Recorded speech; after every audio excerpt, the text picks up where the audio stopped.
Sorry for this video being so quiet. You can hear it, but you have to turn the volume way up. So I'm using a different microphone now. Breakout Con 2025 is just a couple of weeks away now, and I've given up on the deck building of Twilight Imperium or Twilight Imperium Light game, and instead focused on my role-playing game, Neon Chiaroscuro. Uh, and so one thing I've been thinking about, well, one of the things I've been thinking about is dice versus cards. Uh, Dice are actually better for action because they're quick to generate results, making them perfect for games like Dungeons and Dragons or Neon Chiaroscuro. Cards are for slower things like social interactions because you consider the possibilities, which is I use them for terribly beautiful. Each influences rhetoric in different ways, although I haven't decided whether the changes are in the mechanism itself or the way the mechanism is used. For example,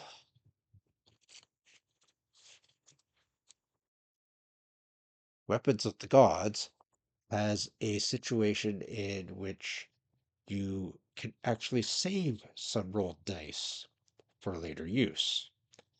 Uh, so, yeah, that's gives weight to the idea that it's in the instructions on it, how to use them mostly.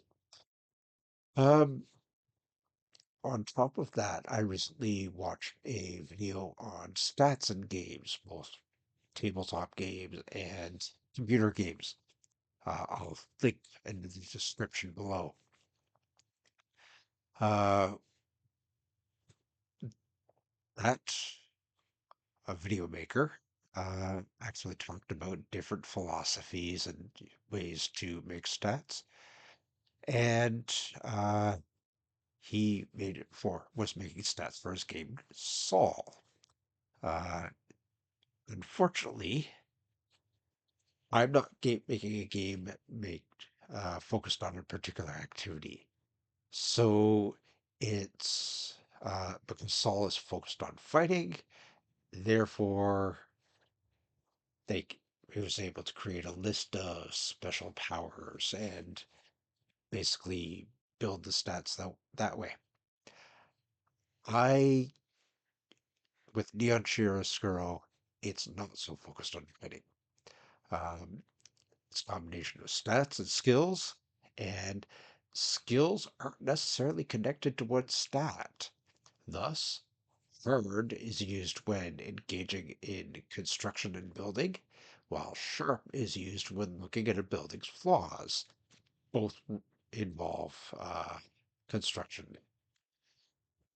So, uh, I hope that the playtest reveals that the stats differentiate between characters enough to warrant their continued use and skills as well. If not, I'll just have to get rid of them and do something else or discard the game entirely. I actually stole another idea from Weapons of the Gods because it is also a roll of dice game. They actually figured out that there's a way to always add dice, even when your die represents a flaw. You simply roll all your dice plus additional ones for the flaws and remove the highest roll. I was so impressed by this that I used it for Neon Chiaroscuro's injuries rules. And so that reduces the number of injuries or the number of variability of the injuries a lot. So I was able to say minor, moderate, severe, and basically leave it at that. Of course, making a scenario for a convention is a little different from making it for a campaign game. The characters need to have resources, gained through previous sessions of play. The reasons why I excluded those from campaign play is because I wanted the characters to discover and choose their roles in the setting rather than have one fixed job that they do.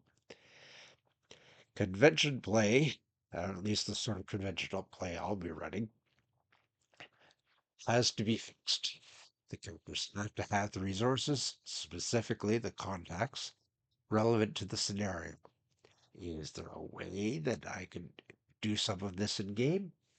Yeah, Shadowrun did it. And I tried to replicate Shadowrun's contacts, but they shaped the stories a lot. Uh, and so the because I'm trying to run different stories than in Shadowrun, then one of the ways that I like to emphasize it is by creating different lists of contacts, one that's more mundane. Unfortunately, creating that list of contacts is results in massive lists. Anyways, that's what I've been working on and thinking about. And until next session.